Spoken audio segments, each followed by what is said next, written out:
சுவாமி மங்களம் உண்டாகட்டும். வணக்கம் வணக்கம். சபை இருக்கிறது பெருத்த சபை, ஆண்டோர்கள் சான்றோர்கள் சொல்லப்பட்ட சபை, சபலவந்தன தேவ சபை, பிள்ளையில கனக சபை, பலருல வல்லார ஞான சபை, இந்த பிரம்மகுண்டம் கிராமத்தில் இருக்கக்கூடிய பெருத்த நாடக சபை, இசை நாடகம் என்று சொல்லக்கூடிய முத்தமிழ் கலந்த நாடக மேடை. இந்த சபைக்குள்ள என்னுடைய பெயர் என்ன? லக்கம் தெரியுமா?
சிவன் பரமமூர்த்தி கர்த்தன் பரம கடவுள் கர்த்தவன் அப்படி பல பெயர்கள் சிவபெருமான் அப்படி என்றார் என்னுடைய பெயரோ சிவபெருமான். சிவபெருமான். நான் இந்த சிவபெருமான் எப்படி உருவான எப்படிங்க? எப்படி என்றால் திரேதா துவாபரி கலியுகம் சொல்லக்கூடிய 4 யுகம். 4 யுகம்.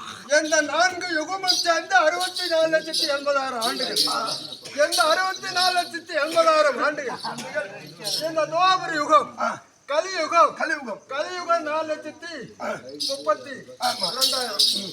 இப்படி இருக்கக்கூடிய இந்த 4 யுகமும் முடிந்தா ஊழிக்காலம் உருவாகும். பிரளயக்காலம் சொல்லக்கூடிய அந்த ஊழிக்காலம் உருவாகும்.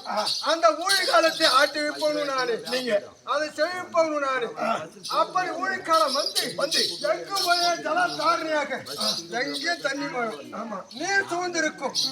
அப்படி சூழ்ந்திருக்கின்ற நேரத்தில் மறுபடியும் இந்த பூமியை, இந்த பிரபஞ்சத்தை உருவாக்க வேண்டும். ஜீவ சந்துக்களை உருவாக்க வேண்டும். 6 வகையான உயிர் பேதைகளை உருவாக்க வேண்டும். அப்படி கருத்தை கொண்டு அதை நான் முதலாக துவக்குவேன்.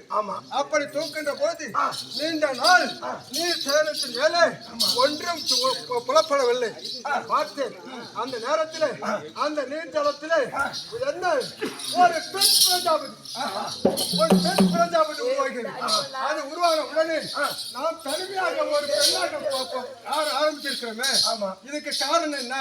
அப்படி என்று முற்று நோக்கி ஆலோசனை இருக்கின்ற போது உடனே ஒரு 1000 ஆண்டுகள் கழித்து ஒரு ஆண் பிரஜாபதி உருவாகிறது. இந்த 2 கூடியது. நாம் எங்கிருந்து வந்தோம், யாரால பறிக்கப்பட்டோம், நாம என்னதான் செய்யணும் அப்படின்னு ஆலோசனை செய்கின்ற நேரத்தில் வேலை அச்சிட சொல்லியது. அதே பிரஜாபதிகளை நீங்கள் மேற்கு 1 யோஜனை தூரம் சென்றாய், ஆனால் ஒரு மேலான பகுதி இருக்கும். அங்க தவங்களை செய்தால் மேற்கொண்டு மார்க்கம் உண்டு. சென்றது 2 பிரஜாபதி சென்றது, தவங்கள் செய்தது. அரியாகிய பெரிய தவம் செய்து அந்த தவத்தின் வெப்பத்தினால இந்த வேறாகப்பட்டது 6ஆக ஓடுகிறது. ஆறாக ஓடுகிறது. அந்த 6ஆக ஓடுகின்ற அந்த